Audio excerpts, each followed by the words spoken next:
What if the most beautiful object you own was also the most dangerous? What if its sparkle was a warning? Its history written in blood? What if it came with a price? Your life. We surround ourselves with objects. We collect them, cherish them, pass them down through generations. They are silent witnesses to our lives. But some objects are not silent. They carry echoes of the past, whispers of tragedy, screams of terror. They are cursed.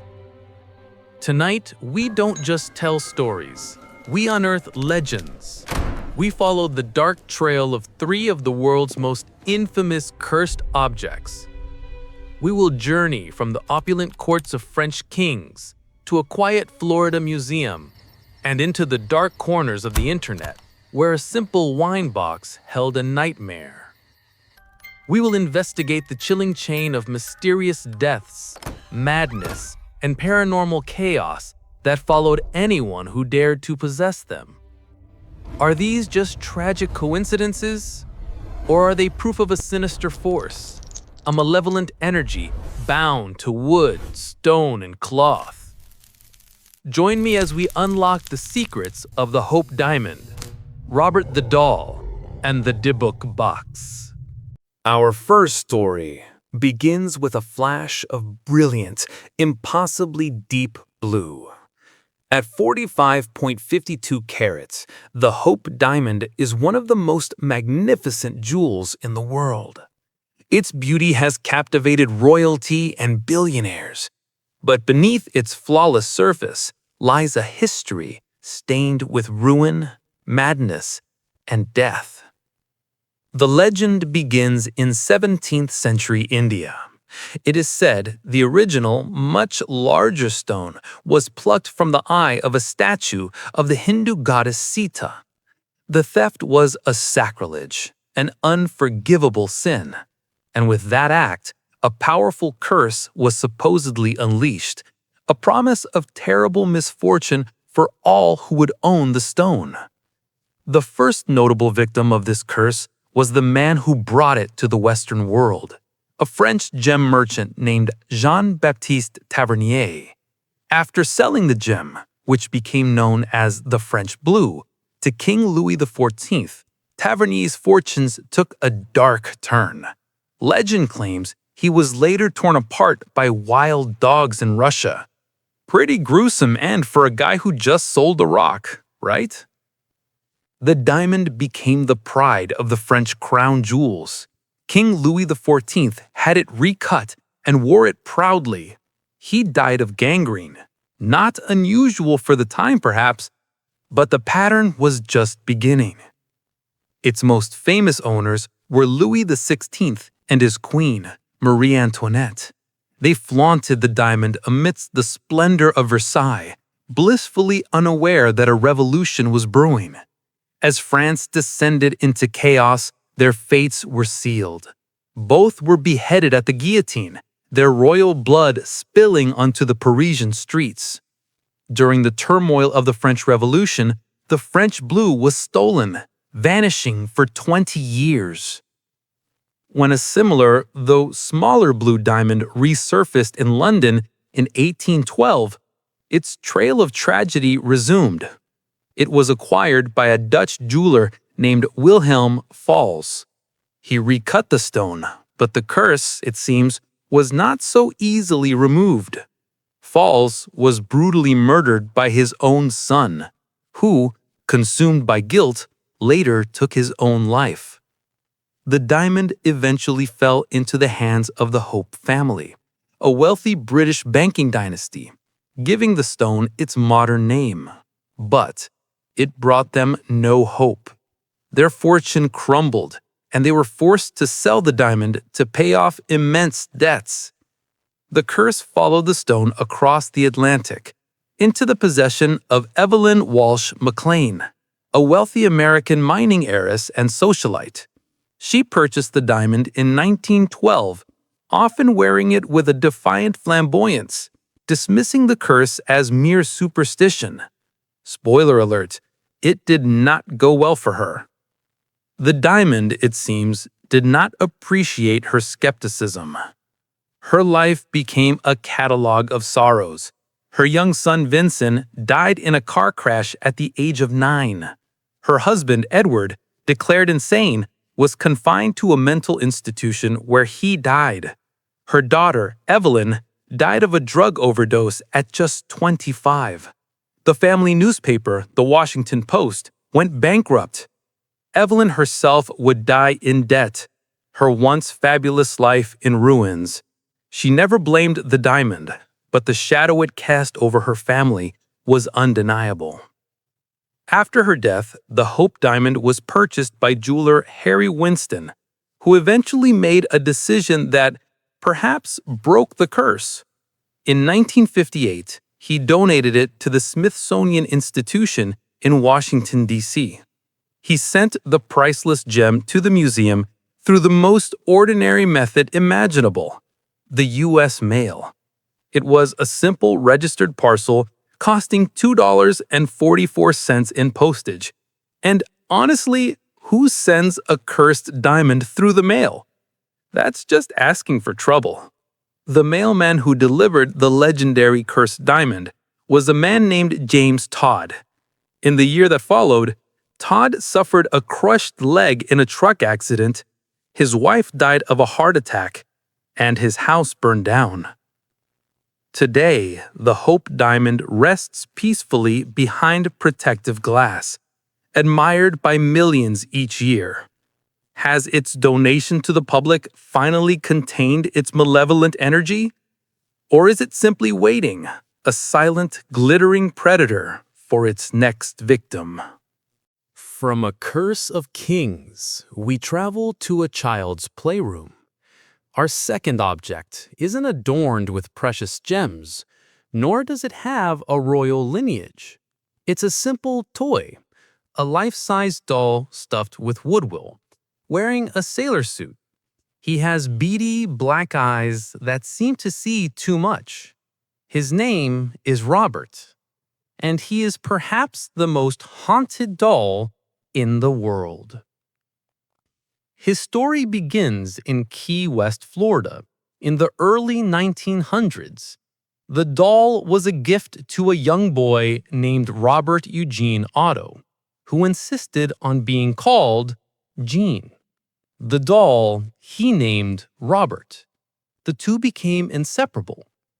According to the most popular legend, the doll was a gift from a servant who worked for the Otto family. This servant was allegedly skilled in voodoo and black magic and had been mistreated by the family. The doll, then, was not a gift of affection, but of revenge. Soon, strange things began to happen. Gene's parents would overhear him in his room having conversations. They would hear Gene's high-pitched voice, and then a second, deeper, guttural voice would reply. Okay, that's officially terrifying. A doll talking back? No thank you. When they confronted him, Gene would become terrified, pointing to the doll and crying out the phrase that would become infamous. Robert did it. Robert did it became the explanation for everything. A broken vase? Robert did it. Neighbors reported seeing Robert move from window to window on his own. They claimed his innocent, painted smile would twist into a sneer. Gene grew up, but he never put Robert away. Even after Gene married, Robert stayed. Gene's wife was terrified of the doll, insisting it be locked away in the attic. But locking Robert away only seemed to anger him. Guests would hear footsteps and manic giggling coming from the attic. When Gene Otto died in 1974, the house and its contents were sold. The new family that moved in had a 10-year-old daughter. She was overjoyed to find the doll, but her joy quickly turned to terror. She claimed that Robert came alive at night, that he tormented her, that he wanted to kill her. After years of terror, Robert was finally donated to the Fort East Martello Museum in Key West, where he resides today. But his story is far from over. And here, the legend has taken on a new, modern twist. Museum staff and visitors claim Robert's reign of terror continues. But most disturbing is the rule. You must be respectful. You must ask Robert for permission before you take his photograph. If you don't, the curse will follow you home. I'm not superstitious, but I think I definitely asked for permission. Better safe than sorry. The museum is filled with letters of apology, begging Robert for forgiveness. They tell stories of sudden misfortunes, car accidents, job losses, broken bones, divorces, all blamed on a disrespectful snapshot of a century-old doll. Our final story doesn't come from ancient history or a haunted mansion. It comes from the modern world, born from an eBay listing that unleashed a nightmare. It is the story of the Dybbuk box. A Dybbuk, from Jewish folklore, is a malicious, possessing spirit. In 2001, a writer named Kevin Mannis bought a small wine cabinet at an estate sale. The original owner was a 103-year-old Holocaust survivor. Her granddaughter approached Mannis, explaining that the box contained a Dybbuk, and begged him not to open it. Now, most people would probably walk away at this point, but not Kevin. He took it to his shop and opened it. Inside, 2 old pennies, a lock of hair, a small statuette, a dried rosebud, and a wine goblet. He left the box in his workshop. That same day, his shop assistant called him, screaming, claiming the lights went out, the doors locked, and she heard horrible whispers. He didn't believe her. He gave the box to his mother. The moment he did, she suffered a massive stroke. Now terrified, Mannis tried to give the box away, but it was always returned within days. People complained of strange odors and horrifying nightmares. Finally, Mannis began experiencing the nightmares himself, dreaming of a terrifying old hag. He started seeing shadowy figures. Desperate, he put the box up for sale on eBay. His listing was a warning. He detailed the entire horrifying history. The listing went viral. Its most famous owner was Jason Haxton, a museum director. Like Mannis, Haxton was a skeptic. He bought the box to study it. The Dybbuk, it seems, had other plans. Haxton's health immediately deteriorated. He developed a strange skin condition and began coughing up blood. He experienced the same nightmares. His family saw dark, shadowy figures. The story of the Dybbuk box became an internet sensation, spawning a Hollywood movie. It now belongs to Zach Baggins, a paranormal investigator. He keeps it in his haunted museum in Las Vegas, where visitors report feeling an overwhelming sense of dread in its presence. But the question remains, is the Dybbuk box a genuine paranormal artifact? Or is it one of the most elaborate, terrifying hoaxes ever spun on the internet? A diamond that ruins dynasties. A doll that torments the disrespectful. A box that holds a restless soul. 3 objects, 3 continents, centuries of fear. The stories are powerful. The patterns are chilling. But what is the truth? Do these objects truly hold a malevolent power? Or are their stories simply a series of tragic coincidences? Are primal fears weaving a narrative of terror around them? Perhaps the curse isn't in the object itself, but in the story we tell about it.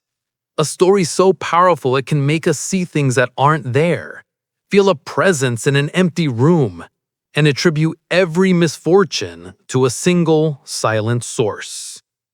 But then you remember the letters at the museum, the doctor's reports, the sheer number of lives destroyed in the wake of these artifacts. And you have to wonder, what do you think? Have you ever encountered an object you believe was haunted or cursed? Share your story in the comments below. We'd love to hear it. If you dare.